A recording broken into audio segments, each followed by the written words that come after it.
It's that time once again for HEW Entertainment Radio. And that's all I got to say about that.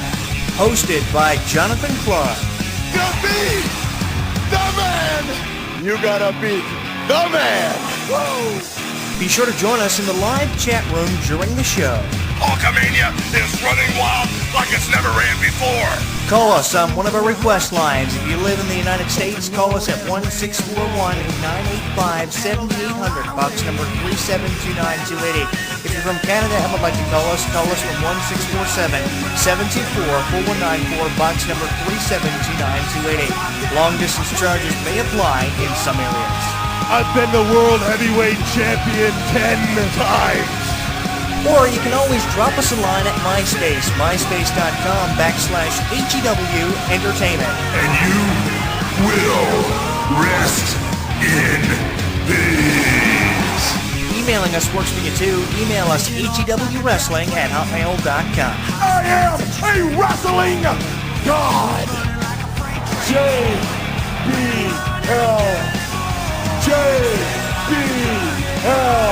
And now, without any further ado, here is your host of HEW Entertainment Radio on the official website of HEW Entertainment, Jonathan Clarke. The champ is here.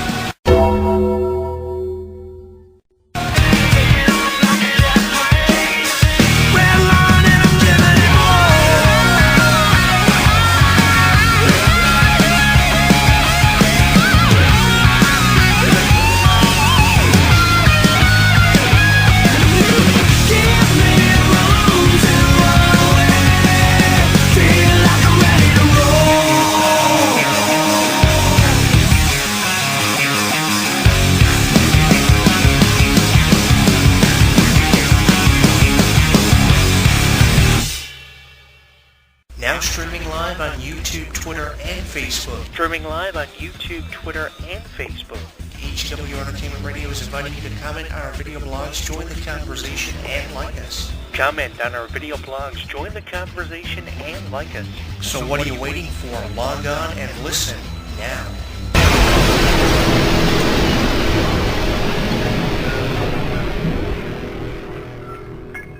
Don't miss out on any of the action. Download our app on the App Store, Google Play, and the official website of HEW Entertainment. Once you download and install it, you'll get caught up on news, YouTube videos, and more. Download it now.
time I hear the entrance music of Daniel Bryan, I think about the wrestling fans who really felt as if they were a part of the Yes Movement. I'll be honest with you, I felt like I was a part of this Yes Movement for forever because Daniel Bryan was one of my all-time favorites of the new talent initiative, and knowing that Daniel Bryan can't wrestle anymore really makes me feel so emotional because I really felt connected to Daniel Bryan and all of his fans, probably just as much as what Daniel Bryan did. Daniel Bryan, really a leader, an innovator of this new generation we've kind of come into, and his retirement kind of throws me back to the retirement of Shawn Michaels. Shawn Michaels said he wasn't ready to go when he retired, and Daniel Bryan obviously was not ready to go. Daniel Bryan being trained by Shawn Michaels had probably something to do with that. But everybody who was a part of the Daniel Bryan farewell a couple of months ago, when Daniel Bryan said after having one too many concussions, they tell you you can't wrestle anymore, everybody just felt so emotional about this because they were good friends with Daniel Bryan. They had worked with Daniel Bryan for a number of years. Everybody from Chris Jericho to Brock Lesnar, even Sting, was a part of the celebration of Daniel Bryan's life and career on WWE television and on the network. It was amazing seeing everybody who came out in support of Daniel Bryan, and people are still in support of Daniel Bryan, believing that we have not seen the last of Daniel Bryan. Now let me just say this, Daniel Bryan, we have not seen the last of him yet because he will either do announcing or he'll do something in the way of a TV series on the network for those of you who have subscribed to it. So we have not seen the last of Daniel Bryan. I just think they're trying to figure out something for him to do, and who's to say that he will not return as the general manager of Raw or SmackDown. That would be really interesting to change the direction of the storylines in WWE, but I think that Daniel Bryan is just trying to take a little bit of a reprieve, trying to readjust to his new life, saying one of the most difficult things that he's going to have to do is wake up every morning realizing that he's not a wrestler and he can't do what he loves to do anymore after having done it for over 15 years.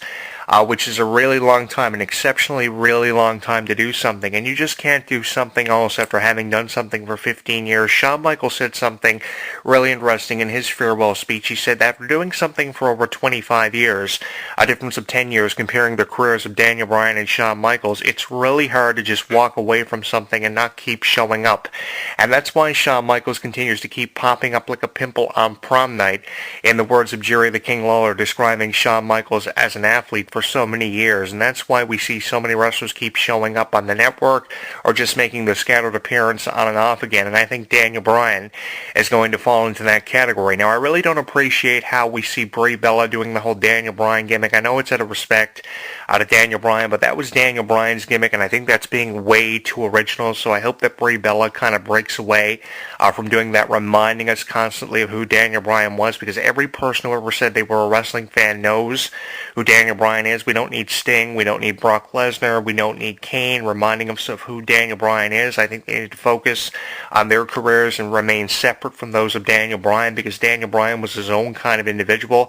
He really didn't care how he looked. He just wanted to be the best in the business in the way of wrestling. He took the LaBelle lock and modified it from the yes to the no lock, changing what Gene LaBelle had done to that move for years. He used the high running knee of Harley Race, modified that into a running knee, and he used it very effectively in programs with Triple H, Randy Orton, and Batista, and nobody will ever be able to say that Daniel Bryan didn't make it to the top of the wrestling business, because he went to WrestleMania and matches with Triple H, Randy Orton, and Batista, and defeated all three of them in one night to rise above the authority, in the words of Dwayne Johnson, The Rock, to become WWE World Heavyweight Champion, which is something I am very proud of Daniel Bryan for having done. I mean, the celebration of Daniel Bryan winning the championship was phenomenal, and the retirement of Daniel Bryan was just as infamous and phenomenal. And I think it's something that wrestling fans are not going to forget, because they are still talking about it. Obviously, they haven't forgotten about it. Daniel Bryan saying a lot of to-the-point things in this speech. One of the things I got was, after being told after having so many concussions you can't wrestle anymore, is one of the most difficult things that you have to do after having wrestled for over 15 years.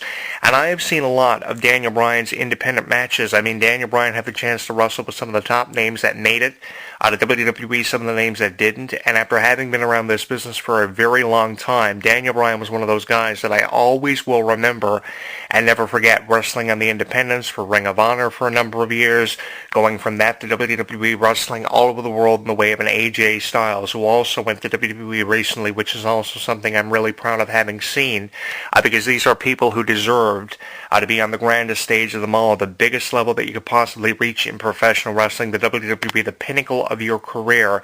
And I don't think Daniel Bryan has anything to really hang his head in shame of or be depressed impressed over because Daniel Bryan gave us his all, and on a scale of 5 stars, you can easily rate the career of Daniel Bryan at least 5 out of 5 stars. And I'm not just saying that because I feel sympathetic towards Daniel Bryan. I'm saying it because it's the fact. Daniel Bryan was just one of the greatest entertainers we had seen in a really long time come through the doors of WWE. He was someone who wanted a chance. Triple H and Shawn Michaels took him under their wing. They gave him a chance, and look what Daniel Bryan became. The kid was a success, and he's someone who's never going to be forgotten, and I think his contributions is something that a lot of people are going to be talking about for years to come and never ever forget. I mean, the people who were a part of this Yes movement and the people who really felt as if they were a part of something special, you guys deserve all the credit in the world because you are some of the smartest wrestling fans out there, because you could have turned away from the whole idea of Yes and No and Daniel Bryan's gimmick, but you allowed this gimmick to really reach its fullest potential and really explode beyond the expectations of the critics, the writers for WWE. I mean, everybody, every single one of you who ever said you were a wrestling fan made all of this possible. And I mean, you could have made the decision to turn on Daniel Bryan and want to see somebody else on top. You could have went with the CM Punks of the world. You could have went with a legend like Chris Jericho or Shawn Michaels, but you went with someone like Daniel Bryan, and that's why Daniel Bryan got the position that he was into, got to that point, and was so popular with wrestling fans and just touched the lives of so many people. One of the people that he touched the lives of so much were, of course, Conor and his father. Everybody remembers Daniel Bryan's contribution to that because Conor's favorite wrestler was Daniel Bryan, and of course the Conor Foundation was very heavily supported by that of Daniel Bryan, and still is very heavily supported by Daniel Bryan. And one thing that Daniel Bryan really touched my heart for having done was really reaching out to the people who deserve to be reached out to, like the charities. Daniel Bryan donating so much of his hair, the long hair, and so much of his beard to, of course, wigs for kids. It was amazing seeing Daniel Bryan do that, of course, raising awareness to issues like cancer and people who needed a little bit of help with their hair and different motivations in life. I mean, it was amazing seeing Daniel Bryan do that. The bullying awareness campaign, the WrestleMania rating challenge, he was just there for everything. And I think Daniel Bryan's charitable work with WWE definitely tells me that he's going to be a future Hall of Famer down the road. Even if it happens 15 to 20 years from now, a difference of 2 decades, we're going to be seeing Daniel Bryan going into the Hall of Fame, especially with how many legends were a part of Daniel Bryan's farewell. Everyone from Brock Lesnar to Sting, all having something to say to Daniel Bryan. Everybody who was a part of this celebration of Daniel Bryan's career, I think you deserve to be thanked because you didn't have to be a part of this celebration of Daniel Bryan. You could have looked at it as a new talented wrestler who unfortunately had something happen to him. You didn't turn on Daniel Bryan. You came out in support of Daniel Bryan. Everybody doing the Yes thing like they did a couple of weeks prior to WrestleMania 30.